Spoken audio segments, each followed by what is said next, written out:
So this video, guys, it's just going to be a real quick one. Hopefully it adds a lot of value and will help you guys out. This is going to be the top 5 tips on passing your road test, whether that's G2 or full G. Because I just got my my full G yesterday, and I thought I'd make a video on it while it's fresh in my head and I know everything they look for and stuff. So yeah, hopefully this will help you guys, and if it does, be sure to like, comment, subscribe. With all that being said, let's get right into it. Coming in right off the bat, the first tip is going to be shoulder checks. Now, you've probably been told this before, but the more you do it, the better, because that's what they look for. They want to make sure you're alert and stuff. So just a quick shoulder check, whether you're switching lanes or when you're taking a turn, you always want to check your mirrors and stuff, and then just a quick shoulder check. Now, coming in at number 2, this will be your speeds. Now, they don't care if you're fluctuating between like 5 and under, whatever, but like if you got to learn to control your foot. And you got to learn to keep it at a steady speed, whether it's 50 or you're on a highway and it's 80.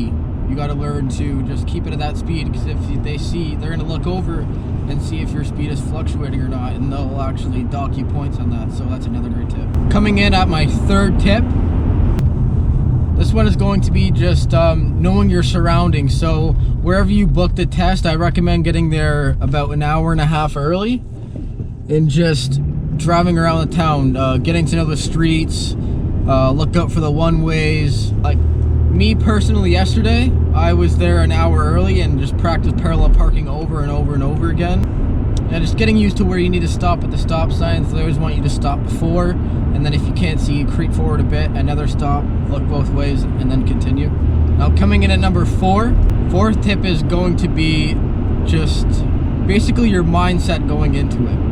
If you go into the test and you're all nervous and you're like jittery, shaky, they're going to feel that energy off you, and they're going to know that you're not a confident driver, and they won't pass you if you're not a confident driver. Now, don't get me wrong, I know it's a pretty nerve-wracking thing. Like, it's a big thing, right? You're going to get your license, you're going to be driving, some of you for the first time on the road.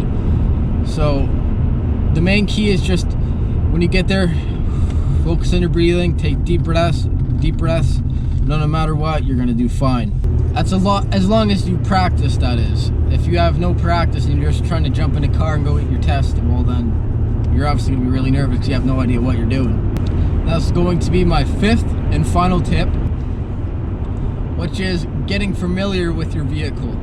Now, this one is very underlooked, I guess you could say, because people are like, oh, all cars are the same. No, trust me, when you get comfortable in your own car, you should be practicing in the one you're going to be using for the test, because when you're comfortable in your own car, you're a lot more confident, and all the tips before this, they all tie into it. You should know your steering radius, like spots you can fit in where you're parallel parking and where you can't. You got to know how big your vehicle is. And another one, obviously, knowing where all your controls are, your 4-ways, your wipers, your blinkers. You got to know all that stuff. Being said, hopefully you guys got some value out of this video.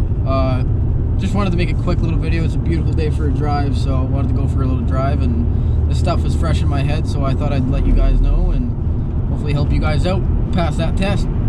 Get her done, boys. With all that being said, this is 519 Garage.